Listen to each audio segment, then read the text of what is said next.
Olá, sejam bem-vindos a mais uma aula. Hoje nós vamos falar sobre um importante movimento popular que está inserido no contexto da reforma urbana de Pereira Passos, a Revolta da Vacina. Mas o que foi essa revolta? A Revolta da Vacina foi um movimento causado pela insatisfação popular com as medidas que estavam sendo tomadas pelo governo municipal e federal, principalmente com a obrigatoriedade da vacina contra a varíola. Como nós vimos na aula anterior, a cidade do Rio de Janeiro estava passando por diversas transformações no início do século XX. O então presidente da República, Rodrigues Alves, nomeou Pereira Passos para o cargo de prefeito, e ele colocou em prática o projeto de modernização da capital do país, através da demolição de centenas de construções que abrigavam a população mais pobre no centro da cidade. Nesse contexto, Rodrigues Alves nomeou outro nome importante para a concretização desse processo, o médico Oswaldo Cruz, que ocupou o cargo da Diretoria-Geral de Saúde Pública. A tarefa dele não era fácil. Ele devia combater as epidemias que assolavam a cidade. O Império deixou de herança para a República uma capital com problemas seríssimos de saúde pública. A mortalidade na cidade era altíssima devido às constantes epidemias de febre amarela, malária, peste bubônica, influenza e varíola, que além de matar a população, assustava os visitantes estrangeiros. Durante sua gestão, Oswaldo Cruz pôs em prática uma série de medidas visando o extermínio dessas doenças na capital. Para o combate à febre amarela, foi instituído o que ficou conhecido como as Brigadas Caça-Mosquito, formadas por agentes de saúde e policiais. Essas brigadas entravam nas casas das pessoas à procura dos focos de mosquito a fim de combater a doença. Outras doenças tiveram políticas públicas semelhantes, como foi o caso da campanha contra a peste bubônica, na qual o governo propôs, então, realizar pagamentos para aquelas pessoas que se dispusessem a caçar ratos e entregar para as autoridades. Essa atitude promoveu um desastre como resultado, pois surgiram pessoas que criavam os ratos no intuito de adquirir renda extra. Por conta dessas fraudes, o governo decidiu suspender a oferta de dinheiro pela captura de ratos. Apesar disso, a campanha de saneamento seguiu firme de forma autoritária. As pessoas eram surpreendidas com suas casas sendo invadidas e reviradas sem nenhuma explicação. Porém, se no caso da febre amarela era possível acabar com o foco dos mosquitos, já no caso da varíola, a única solução era a vacinação em massa da população. A vacina contra a varíola já existia há séculos, desde a chegada da família real ao Brasil, e existiam leis de obrigatoriedade da vacinação. No entanto, não existiam punições para quem não se vacinasse. É dessa maneira, então, que vai surgir na Câmara de Deputados um novo projeto para a vacinação obrigatória da população, dessa vez com sanções para quem não o fizesse. Entre elas, a proibição de obter emprego, principalmente em cargos públicos, poderia ser barrada de realizar viagens, inclusive de fazer a matrícula dos filhos em escolas. Dessa forma, Oswaldo Cruz e os governos municipal e federal declararam guerra à varíola. O projeto segue e é aprovado no final de outubro, tendo então caráter de lei. No entanto, não eram todos que apoiavam a medida. O projeto gerou um debate exaltado entre os legisladores e a população.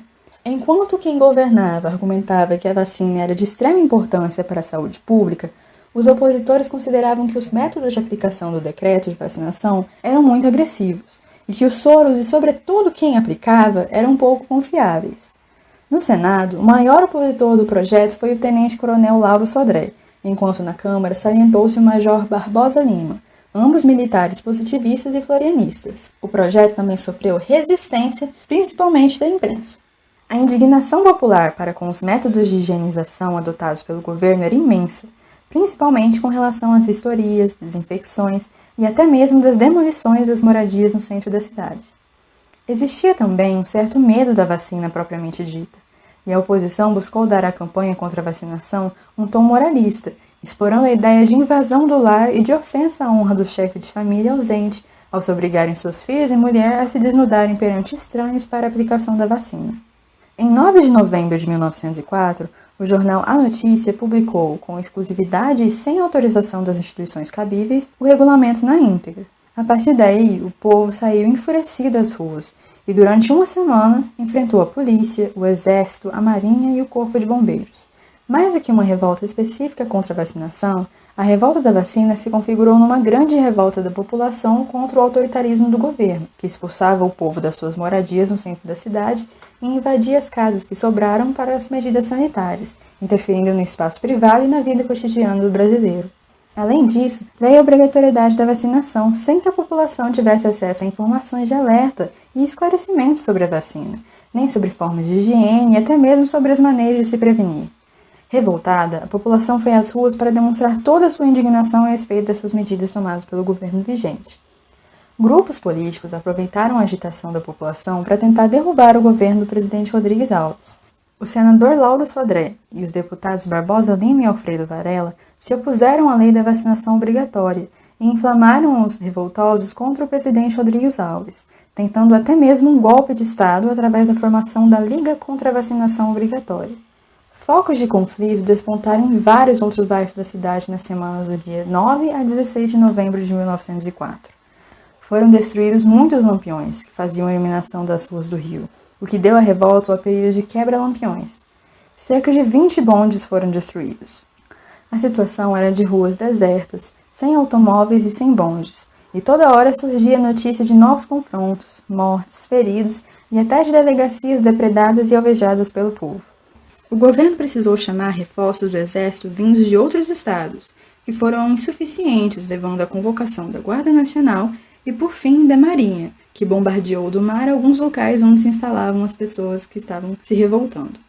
No dia 16 de novembro, após cerca de uma semana de violentos confrontos, a lei da vacinação obrigatória foi revogada e, aos poucos, a cidade do Rio de Janeiro foi voltando à normalidade. Ao fim da revolta, o saldo foi de 30 mortos, centenas de feridos e mais de 1.000 presos, muitos enviados para a Ilha das Cobras ou deportados para o estado do Acre. Entre eles estava Horácio José da Silva, conhecido como Prata Preta, um dos principais líderes no movimento de resistência popular no bairro da Saúde, construindo barricadas contra o exército. Ao ser questionado por um repórter do jornal A Tribuna o porquê de ter se envolvido na revolta, ele respondeu que era para não andarem dizendo que o povo é carneiro.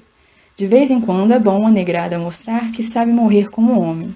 O mais importante era mostrar ao governo que ele não põe o pé no pescoço do povo. É preciso lembrar que em 1904 eram passados apenas 16 anos do fim da escravidão. Os pobres, em sua maioria negros, continuavam a ser tratados com intolerância e o ódio que os antigos senhores de escravos tinham em relação aos seus subordinados. E a elite branca brasileira continuou a usar a força e a violência contra eles.